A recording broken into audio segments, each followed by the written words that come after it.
Naganap na nga po ang laban ni Eman Bacosa Pacquiao na isa sa anak ni 8th Division World Champion Manny Pacman Pacquiao nito lamang March 24, 2024. Pero bago yan, kaunting background muna tayo mga idol.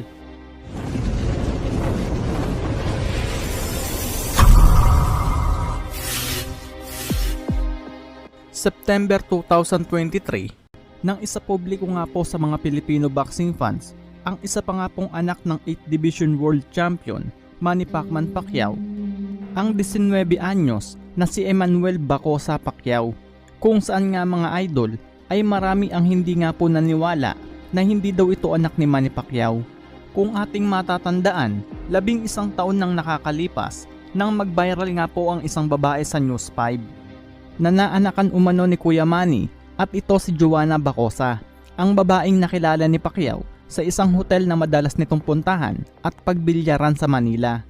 Kung saan nga napatunayan nito, pati sa mga dokumentong hawak nito na si Kuya Manny nga talaga ang ama ng kasakasama niyang bata. At ayon nga po sa ina ng bata na si Joanna Bacosa, ay bukod sa sustentong ibinibigay ni Pacquiao, ay sinubukan din nito na kuhanin sa kanya ang bata. At nangako si Kuya Manny na bibigyan ng magandang buhay at papatapusin ang pag-aaral ang naturang bata. Subalit hindi nga po pumayag si Joanna Bacosa, sa halip ang tanging gusto lang nito ay suporta at sustento para sa naging kanilang anak. Hanggang sa pagtungtong nga po ng 19 na taong gulang ng batang si Emmanuel Bacosa Pacquiao o mas kilala ngayon bilang Eman Bacosa, ay sinubukan na nga din itong pasukin at sundan ang yapak ng kanyang ama sa larangan ng pagbaboxing. Taong 2023, nang pasukin nito ang professional boxing at ang una nitong nakaharap ang kapwa baguhan na Pinoy na si Jomel Kudjamat noong September 23, 2023 sa dibisyon ng super lightweight, kung saan ang resulta nga ng kanilang naging laban mga idol ay nauwi nga ang resulta sa kamay ng mga hurado at tabla nga po ang naging hatol sa bakbakan ng dalawang boksingero. December 15, 2023 naman ay muling umakyat sa ibabaw ng lona itong si Eman Bacosa para sa pangalawa nitong laban sa kanyang professional boxing. Nakaharap niya dito si Noel Pangantaw na naganap naman sa General Santos City, kung saan nga mga idol ay unang round pa nga lang po ay winasak at pinabagsak agad ng batang Pacquiao ang kanyang kalaban. Dahil sa pagiging agresibong atake po kasi ni Pangantaw ay naka-score ng counter uppercut si Bacosa, dahilan para bumagsak ang kalaban. Wala pang 1 minuto ang nakakalipas sa unang round. Normal.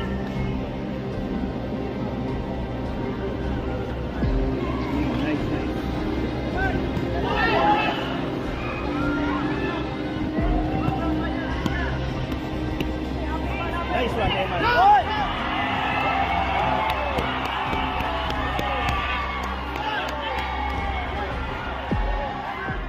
February 9, 2024, ang pangatlong laban ng ating bida kontra kay Gerson Baclohan na naganap naman sa City of Pasig Arena. Dito ay pinatumban ni Eman Bacosa ang kalaban sa pangatlong round ng kanilang sagupaan.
At ang pinaka-latest fight nga po ng Batang Pacquiao na si Eman Bacosa mga idol ay nito lamang March 24, 2024 kung saan nakasagupa naman ito ang pambato ng Davao del Sur na si J. Clyde Langahin na naganap naman sa Okada Manila Hotel and Casino, Parañaque City.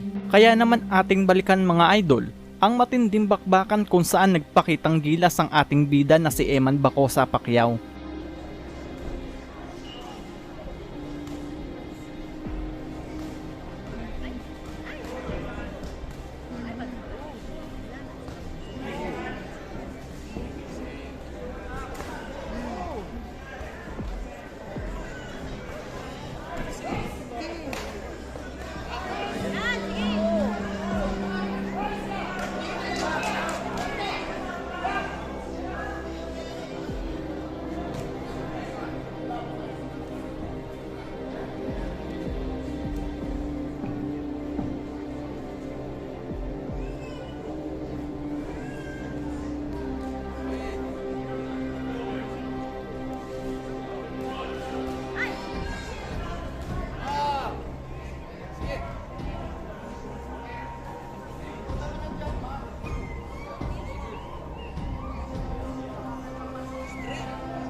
Finish him!